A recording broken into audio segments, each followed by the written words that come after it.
Hello friends, तो आज की वीडियो में पढ़ेंगे ओम्स लॉ के बारे में कि यानी ओम्स जो लॉ है वो क्या है। क्योंकि बहुत बच्चों के समझ में नहीं आता है कि ओम लॉ है क्या।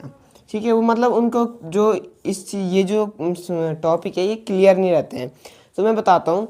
देखो, मान के चलो एक सर्किट है।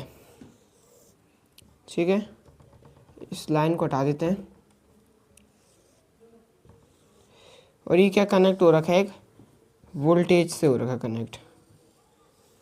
ठीक है, और ये क्या हमारा करंट फ्लो कर रहा है। तो देखो, जितना वोल्टेज होगा उतना करंट फ्लो होगा।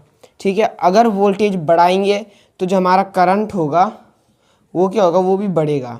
ठीक है, जैसे वोल्टेज को हमने 2 गुना बढ़ा दिया, 2x बढ़ा दिया, तो जो हमारा जो I है यानी करंट है वो भी हमारा 2x ही बढ़ेगा। ठीक है, यानी इससे हमको क्या समझ आता है कि जो हमारा वोल्टेज है वो क्या है, डायरेक्टली क्या है, प्रोपोर्शनल है किसके, आई के।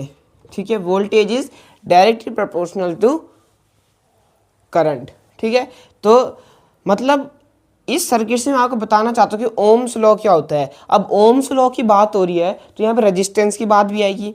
ठीक है, तो यानी जितना रेजिस्टेंस होगा उतना कम करंट फ्लो होगा, जितना कम रेजिस्टेंस होगा उतना ज़्यादा करंट फ्लो होगा, जितना ज़्यादा रेजिस्टेंस होगा उतना कम करंट फ्लो होगा। ठीक है, यानी हम बोल सकते हैं कि अगर करंट ज़्यादा है, करंट नहीं है, अगर रेजिस्टेंस ज़्यादा है तो हमारा जो ये होगा ये हमारा कम होगा।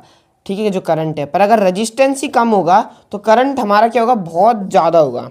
ठीक है, तो यानी रेजिस्टेंस से आप समझ ही होंगे, जो रजिस्ट करता है यानी प्रतिरोध। मैंने आपको उस वीडियो में बताया, वो वीडियो नहीं देखा तो मेरे चैनल में जाके आप देख सकते हैं।